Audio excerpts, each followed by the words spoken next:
Lwaki Bayibuli egamba nti ye mukulu w'okukkiriza? Author. Yesu ye yatandika olugendo luno tutambula. Alumanyi, alutegeera nnyo era yatusookayo. Yesu yategeera olugendo lw'okukkiriza nga terugenda kuba lwangu. Kyeyava yasalawo n'atusooka mu maaso. Yesu bwe yatusooka mu maaso n'asanga amaggwa ye bwe yagalinnyamu ne gamuyitamu n'agajjawo oleme kugalinnyamu. N'asanga ekinnya n'akigwamu n'amenyeka n'asomba ettaka n'akiziba ng'oleme kukirinnyamu. Yesu yatandika olugendo lwaffe. Teriyo kiri mu maaso mu kukkiriza kwaffe. Yesu ky'atyakola buli kyonna ky'ogenda okusisinkana mu kkubo ng'otambula waliwo yasooka okukisisinkana. Kati Yesu abanga ye mutandisi w'olugendo lwaffe, bassebo ne bannyabo kyabulabe ennyofu okutya okugenda. Amagga agali mu lugendo yagalinnyamu ne gamuyitamu ebigere ne byatika. N'agamba it is okay. Zerewe ngalinnyamu kannejjanjabe. Kasita abajja tebajja gasanga ago n'agajjawo. N'asanga emitego mu kkubo nga baziiseziisewo naye nga munda kinnya. N'agwayo amafumu ne gamuyitamu. N'agamba no kankizibe. Bo bali tebajja kugasanga.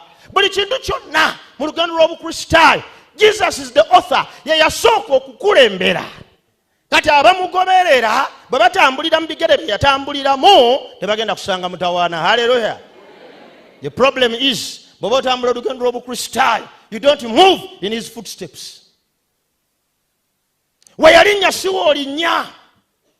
Yesu yalinnya ekigere eky'obwesigwa gulinnya kya bufere. So you are stepping not in his footsteps. Omanye ensonga lwaki amaggo gakufumita. Yesu yasimba kigere kya bwesigwa gosimbye kya bufere. Prepare to suffer. Yesu yasimba ekigere eky'okukkiriza gosimbye kya kutya. Prepare to suffer. Yesu yasimba ekigere eky'okugenda mu maaso gosimbye kya kudda mabega. Prepare to suffer. Oteekwa okulinnya we yalinnya. Buli alinnya we yalinnya is destined to win. Hallelujah. The problem is we yalinnya si w'olinnya, olinnya walala. Yesu teyabba nsimbi z'abantu. It's the reason why you suffer in this Christian journey. We're not going to steal their money and be at peace.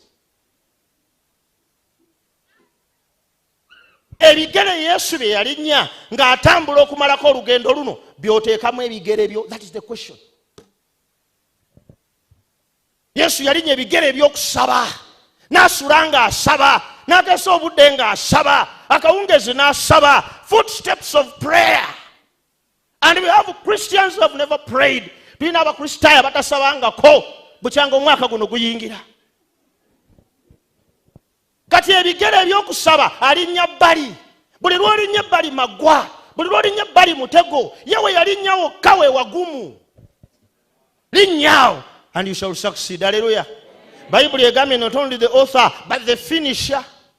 Teyatandika butandisi lugendo luno naye yalutambula alina okulumaliriza n'alumaliriza. Haleluya. Bw'abanga Yesu yawangula kitegeeza nange nja kuwangula. Bw'abanga Yesu yabiyitamu kitegeeza nange nja biyitamu.